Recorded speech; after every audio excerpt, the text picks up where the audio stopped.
السلام علیکم ورحمۃ اللہ وبرکاتہ۔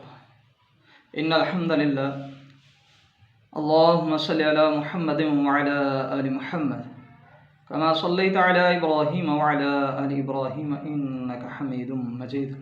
اللہم بارک علی محمد وعلی آل محمد کما بارکت علی ابراہیم وعلی آل ابراہیم انک حمید مجید۔ سامعین و ناظرین، آج ہم پڑھیں گے وقف کا بیان۔ وقف کیوں ضروری ہے؟ وقف کسی بھی کلام اور گفتگو کے اندر بہت اہمیت کے حامل ہوتے ہیں۔ وقف کیوں ضروری ہے؟ غلط طریقہ سے اور غلط مقام پر وقف کرنے سے عبارت کا معنی اور مفہوم تبدیل ہو جاتا ہے، گفتگو اور کلام کا حسن بھی باقی نہیں رہتا۔ تو جس طرح لہجے جو ہیں وہ اثر رکھتے ہیں، اسی طرح وقف جو ہے وہ بھی اثر رکھتا ہے اپنے اندر، کہ کوئی بھی کلام اگر صحیح جگہ پہ اس کا وقف نہ کیا جائے تو اس کا ٹوٹلی معنی جو ہے وہ تبدیل ہو جاتا ہے۔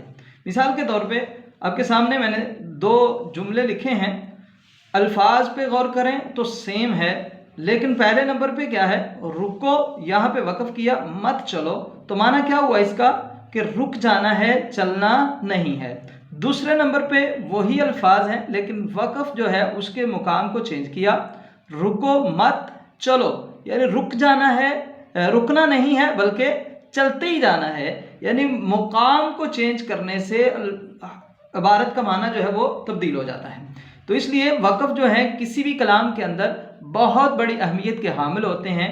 تو وقف کے لحاظ سے اکثر لوگ جو ہیں وہ کوشچن کرتے رہتے ہیں، تو میں نے سوچا کہ چلیں وقف جو ہے اس کے اوپر بھی ایک ویڈیو بنا دی جائے تاکہ لوگوں کی معلومات میں اضافہ ہو اور سیکھنے والے اس کو لازمی سیکھیں۔ تو پہلے نمبر پہ ہم دیکھتے ہیں کہ وقف کی اقسام۔ ویسے تو وقف جو ہے اس کو اگر ہم مجودین کی نظر سے دیکھیں تو ایک یہ بہت لمبا ایک ٹاپک ہے، ایک بہت لمبا چوڑا ٹاپک ہے کہ اس کے اوپر 2 گھنٹے کی بھی ویڈیو بنائیں تو وہ بھی کم ہے، لیکن ہم بنائیں گے ناظرہ قرآن کریم پڑھنے والے لوگوں کے لیے، مبتدی جو ہیں کہ وہ وقف کس طرح کرتے ہیں۔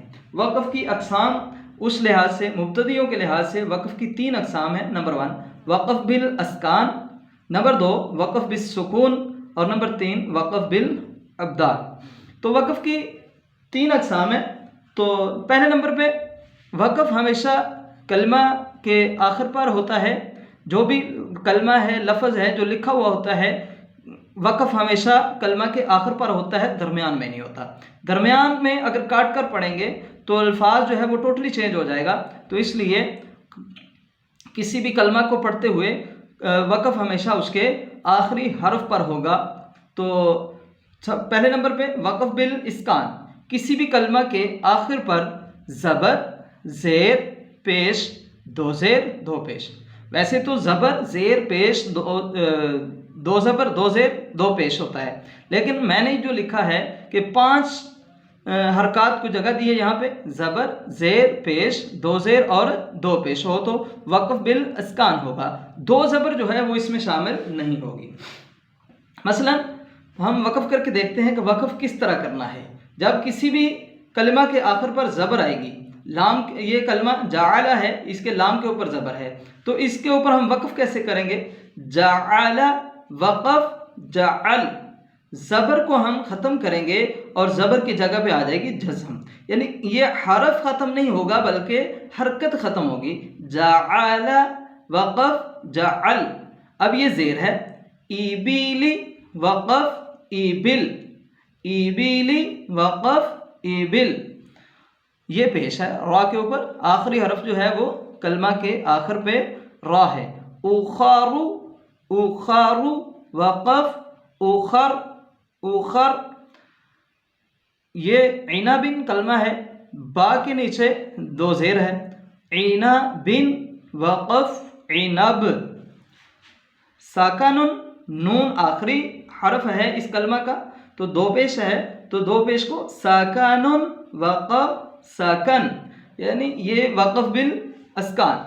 کسی بھی کلمہ کے آخر پر زبر، زیر، پیش، دو زیر، دو پیش ہو تو وقف بالاسکان ہوگا، یعنی آخری حرف کو، آخری لیٹر کو ساکن کر دیں گے، اس کی حرکت کو ہم ختم کر دیں گے۔ زبر، زیر، پیش، دو زیر، دو پیش، تو اس کو ہم ختم کر کے پڑھیں گے۔ ایک دفعہ دوبارہ ہم ریپیٹ کر لیتے ہیں اس کو۔ جعل، وقف، جعل، ایبیلی، وقف، ایبل، اخر، وقف، اخر، عنب، وقف، عنب، سکن، وقف، سکن۔ تو یہ ہے وقف کے بیان میں پہلا حصہ۔ تو دوسرا حصہ کیا ہے، اس میں ہم بیان کریں گے وقف بالسکون کیا ہوتا ہے اور وقف بالابدال کیا ہوتا ہے۔ وقف بالسکون، وقف کا بیان دوسرا حصہ۔